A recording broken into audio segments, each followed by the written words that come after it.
अस्सलाम वालेकुम everyone, welcome back to my channel. My name is Jamna and आज हम स्टार्ट कर रहे हैं एक बहुत ही important and slightly theoretical topic, लेकिन इसका क्लिनिकल इम्पैक्ट बहुत स्ट्रॉन्ग है। ठीक है, तो बात करते हैं displacement models and ICF framework के बारे में। तो पहले जब किसी पेशेंट को इंजरी या इलनेस होती थी तो हम सिर्फ उस डैमेज पे फोकस करते थे, जैसे कि ये मसल टेयर हो गई है या ये नर्व डैमेज हो गया है। लेकिन आज हम सिर्फ डैमेज नहीं देखते, हम ये भी देखते हैं कि पेशेंट किस लेवल तक अपनी नॉर्मल लाइफ वापस जी सकता है। That's where these models come in. Displacement model basically एक फ्रेमवर्क होता है जो एक्सप्लेन करता है how a health condition affects a person's ability to function in daily life. तो फर्स्ट ऑफ ऑल हम बात करेंगे डिसेबिलिटी के बारे में।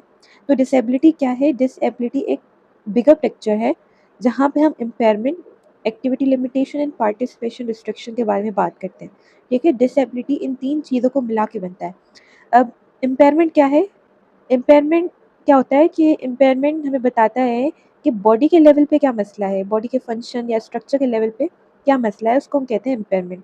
एक्टिविटी लिमिटेशन हम उसको कहते हैं जहाँ पे पर्सन कोई एक्टिविटी परफॉर्म नहीं कर पा रहा, कोई काम परफॉर्म नहीं कर पा रहा स्पेसिफिक।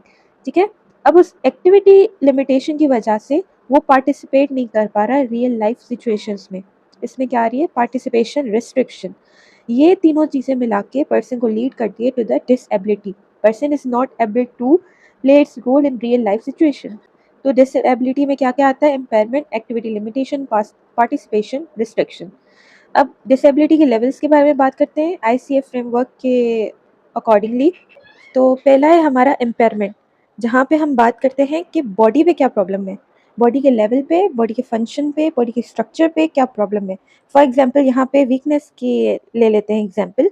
ठीक है, तो बॉडी के लेवल पे जब वीकनेस आती है तो वहाँ पे हमारी कौन सी एक्टिविटी लिमिटेशन होगी? एक्टिविटी लिमिटेशन मीन्स हम टास्क परफॉर्म नहीं कर पा रहे स्पेसिफिक। वीकनेस की वजह से हम कंसीडर कर सकते हैं कि वॉकिंग की एक्टिविटी लिमिट हो सकती है पेशेंट की।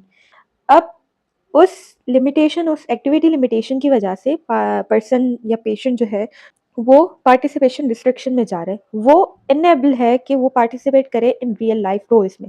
फॉर एग्जांपल स्कूल नहीं जा पा रहा या काम पे नहीं जा रहा, जॉब पे नहीं पा रहा। तो ये चीज़ें मिलके हमारी डिसेबिलिटी को लीड करती हैं। ये लेवल्स होती हैं, जो पर्सन जब डिसेबिलिटी में जाते हैं तो इस लेवल से गुजर के जाता है। एक्टिविटी लिमिटेशंस भी अगर हम बोलें तो इसके भी टाइप्स होते हैं, जो कि थेरेपेटिक एक्सरसाइज किसनर कैलबॉय वाले बुक में ये डिस्कस किया गया है। एक्टिविटी लिमिटेशन के दो टाइप्स हैं, एडीएल्स, आईएडीएल्स। ठीक है, एडीएल्स हमारी एक्टिविटी ऑफ डेली लाइफ को कहा जाता है, जिसमें हम बेसिक सेल्फ केयर के बारे में डिस्कस करते हैं। लाइक वो सेल्फ केयर जो हम खुद अपने लिए करें, जो जनरल टास्क होते हैं जो कि हर किसी शख्स को परफॉर्म करना लाजमी होता है, लाइक बाथिंग, ईटिंग, ड्रेसिंग। तो ये हमारे वो एक्टिविटीज ऑफ डेली लाइफ है जो कि बेसिक सेल्फ केयर टास्क है। दूसरा है हमारा आईएडीएस, means instrumental activities of daily living. ये वो टास्क होते हैं जो कि कॉम्प्लेक्स होते हैं, ऑक्यूपेशनल टास्क होते हैं, या वो टास्क जो कि लाइफ और हमारे घर को मैनेज करे। ठीक है, तो ये ऑक्यूपेशनल कॉम्प्लेक्स टास्क हर कोई परफॉर्म नहीं करता, हर किसी का अपना अपना ही होता है। Like preparing meals, doing house work या मैनेजिंग फाइनेंसेस। तो ये है एक्टिविटी लिमिटेशन की टाइप। इम्पेयरमेंट के बारे में बात करते हैं तो इम्पेयरमेंट के भी टाइप्स आ जाते हैं। प्राइमरी इम्पेयरमेंट होती है, सेकेंडरी इम्पेयरमेंट होती है। प्राइमरी इम्पेयरमेंट हमारी वो इम्पेयरमेंट जो कि डायरेक्ट रिजल्ट है किसी डिजीज का, इंजरी का या कंडीशन का, जो कि स्पेसिफिक लॉस करा रहा है या लिमिटेशन करा रहा है किसी फंक्शन का। मिसाल लेते हैं अगर हम जॉइंट इन्फ्लेमेशन की, तो जॉइंट इन्फ्लेमेशन रूमेटॉइड अर्थराइटिस की वजह से हो रहा है, और मसल एट्रोफी हो रही है स्पाइनल कॉर्ड इंजरी की वजह से, या विजन का लॉस हो रहा है डायबिटीज़ की वजह से, या पैरालिसिस हो रहा है स्ट्रोक की वजह से।